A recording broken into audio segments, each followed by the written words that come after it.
माँ प्रकृति का दिया हुआ अनमोल उपहार है, लेकिन जैसे ही इसके साथ सौतेला शब्द जुड़ता है, लोगों का मन नकारात्मकता से भर जाता है। हमारे समाज में सौतेली माँ SAUTELI माँ को झगड़ालू और अपने सौतेले बच्चे को कष्ट देने वाली तथा अपने पति के कान भरने वाली समझा जाता है। लेकिन इस रंगीन दुनिया में रिश्ते निभाने वाले पर निर्भर है कि वह उसे कैसे निभाते हैं। दोस्तों, ये कहानी बेस्ट मोटिवेशन स्टोरी एक सौतेली माँ की है, जिसने अपने प्यार की ऐसी मिसाल पेश की कि लोगों की सौतेली माँ के प्रति सोच ही बदल गई। प्रीतमपुर गांव में एक जमींदार रहते थे। उनका 8 वर्ष का एक बेटा था, जिसका नाम विक्रम था। वह उम्र में छोटा जरूर था, लेकिन उसकी ठाठ में कोई कमी नहीं थी। वह राजा महाराजाओं की तरह बर्ताव किया करता था। हवेली के सारे नौकर विक्रम के इशारों पर नाचा करते थे। उसके बात करने का अंदाज शाही था। विक्रम की माँ यानी जमींदार की पत्नी का 6 माह पूर्व देहांत हो चुका था। जमींदार अपने बच्चे की जवाबदारी अकेले नहीं संभाल पा रहे थे, इसलिए वह दूसरी शादी करने का विचार करते हैं। गांव के पंडित जी उन्हें पहले ही कई रिश्ते दिखा चुके थे। उन्हीं में से एक अच्छी पढ़ी लिखी लड़की जमींदार को पसंद आती है।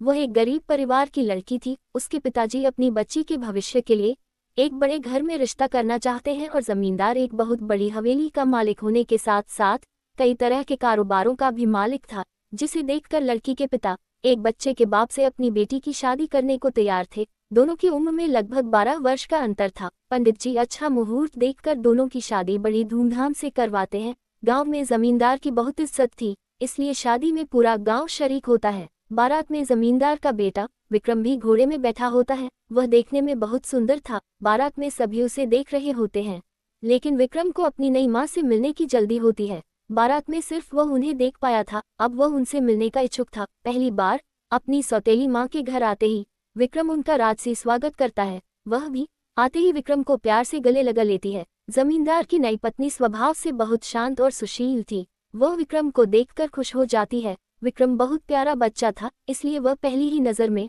उसे अच्छा लगने लगता है। वह विक्रम को एक सगी माँ की तरह प्यार करने लगती है। विक्रम के जीवन में खुशियाँ आ चुकी थी और अपनी सौतेली माँ के आने से विक्रम अपने पिता से भी ज्यादा खुश था। उसे अब अपनी सगी माँ की कमी महसूस नहीं हो रही थी। उसका जीवन खुशहाल हो चुका था। एक दिन जमींदार सुबह सुबह बिना नाश्ता किए ही घर से निकल जाते हैं और दोपहर को वापस लौटते हैं, लेकिन बिना कुछ खाए पिए अपने कमरे में चले जाते हैं। कई घंटों तक जब उनके कमरे का दरवाजा नहीं खुलता तो उनकी पत्नी दरवाजा खटखटाती है। काफी देर तक दरवाजा खटखटाने पर भी अंदर से किसी की आहट सुनाई नहीं देती। तभी वह नौकरों से दरवाजा तोड़ने को कहती है और जैसे दरवाजा खुलता है उनके पैरों तले जमीन खिसक जाती है। जमींदार फांसी के फंदे से लटक रहे होते हैं और उनके बिस्तर पर एक चिट्ठी रखी होती है। इतनी कम उम्र में बेचारी का सुहाग उजड़ चुका था। अपने पिता की मौत की खबर सुनकर विक्रम को गहरा आघात पहुंचता है। वह मानसिक तौर पर हतोत्साहित हो जाता है। अभी अभी उसके जीवन में सौतेली माँ के रूप में खुशियां आई थी, लेकिन अब उसके सिर से पिता का साया हट चुका था। दोनों का बहुत कुछ छिन चुका था,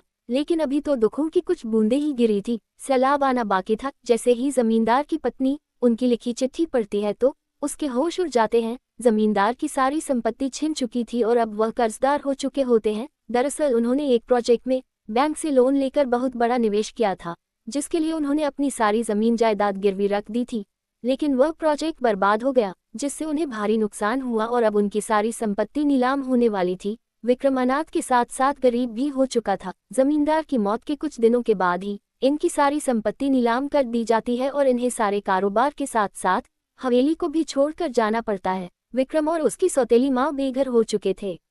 लड़की के पिता उसकी दूसरी शादी का विचार कर रहे थे, लेकिन वह अपने बच्चे से बहुत प्यार करती थी। वह उसे अकेला छोड़कर जिंदगी नहीं बसाना चाहती थी, इसलिए वह अपने पिता के घर नहीं जाती। लड़की के सारे रास्ते बंद हो चुके थे, लेकिन गांव के लोगों की मदद से उन्हें इतने पैसे तो मिल चुके थे कि वह कुछ महीने किराए के घर में गुजार सके। विक्रम की सौतेली माँ पढ़ी लिखी थी। वह शहर जाने का फैसला करती है और थोड़ा बहुत सामान लेकर अपने बच्चे के साथ बस से शहर चली जाती है। शहर पहुंचकर वह एक झुग्गी झोपड़ी में कमरा किराए से लेती है और वही अपने बच्चे के साथ रहने लगती है।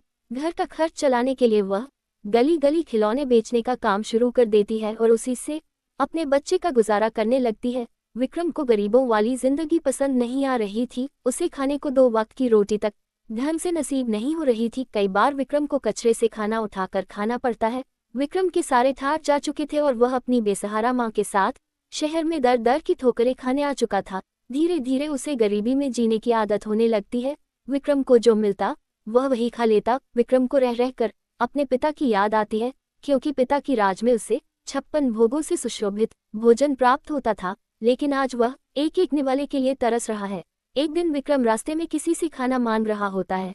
तभी रास्ते से गुजर रही कार में बैठा एक व्यक्ति उसे पहचान लेता है, क्योंकि वह कई बार विक्रम के पिताजी से मिलने हवेली जा चुका था। वह विक्रम के पास पहुंचकर अपनी कार रोक देता है और गाड़ी से उतरकर विक्रम से उसके हालातों की वजह पूछता है। बड़े दिनों बाद विक्रम से किसी ने उसके हालातों पर चर्चा की थी। अचानक विक्रम फूट फूट कर रोने लगता है। वह उन्हें अपना समझकर सारा दुख बयान कर देता है। ये व्यक्ति एक बहुत बड़े व्यापारी थे और वह जमींदार को अपना अच्छा दोस्त समझते थे, लेकिन व्यापारिक यात्राओं के कारण कई सालों से वह जमींदार से मिल नहीं पाए थे। जैसे ही उन्हें जमींदार की मौत का पता चला तो उन्हें भी बहुत बड़ा झटका लगा। वह विक्रम से कहते हैं, तुम लोग इस समय कहाँ रह रहे हो बेटा? विक्रम उन्हें अपनी झोपड़ी में ले जाता है और अपनी माँ से मिलाता है। वह उनकी कुछ मदद करना चाहते हैं, इसलिए कुछ पैसे निकालकर विक्रम की माँ के हाथों दे देते हैं। लेकिन वह खिलौनों से इतना कमाने लगी थी कि अब वह किसी का एहसान नहीं लेना चाहती थी। जैसे ही इन्हें पता चलता है कि विक्रम की माँ खिलौने बेचती है, वो खुश हो जाते हैं, क्योंकि इत्तेफाक से इनकी भी एक खिलौनों की फैक्ट्री है और इन्हें एक अच्छी सेल्स गर्ल की तलाश थी। विक्रम की सौतेली माँ सड़क पर खिलौने बेचते बेचते एक कुशल विक्रेता बन चुकी थी और वह इनकी कंपनी में नियुक्त होते ही अपनी कड़ी मेहनत और लगन से 2 सालों के अंदर खुद की एक छोटी सी खिलौने बनाने की फैक्ट्री खोल देती है और अब धीरे धीरे इनकी जिंदगी बदलने लगती है। विक्रम भी अपनी सौतेली माँ के साथ खिलौनों की फैक्ट्री में काम करने लगता है। इनकी फैक्ट्री के बने हुए खिलौनों की मांग देश विदेश तक होने लगती है और कुछ ही सालों में उनकी कंपनी का नाम पूरे देश में होने लगता है और कड़े संघर्ष के बाद जमींदार की पत्नी एक अरबपति महिला बन जाती है। उन्होंने अपने बेटे के लिए फिर से वही जिंदगी लाकर रख दी थी जिसकी उसे आदत थी। विक्रम अपनी सौतेली माँ के त्याग और मेहनत का एहसान नहीं चुका सकता था। वह अपनी सौतेली माँ को भगवान की तरह पूजने लगता है और गमों बादल छटते ही खुशियों की वारिस के साथ ये कहानी खत्म हो जाती है।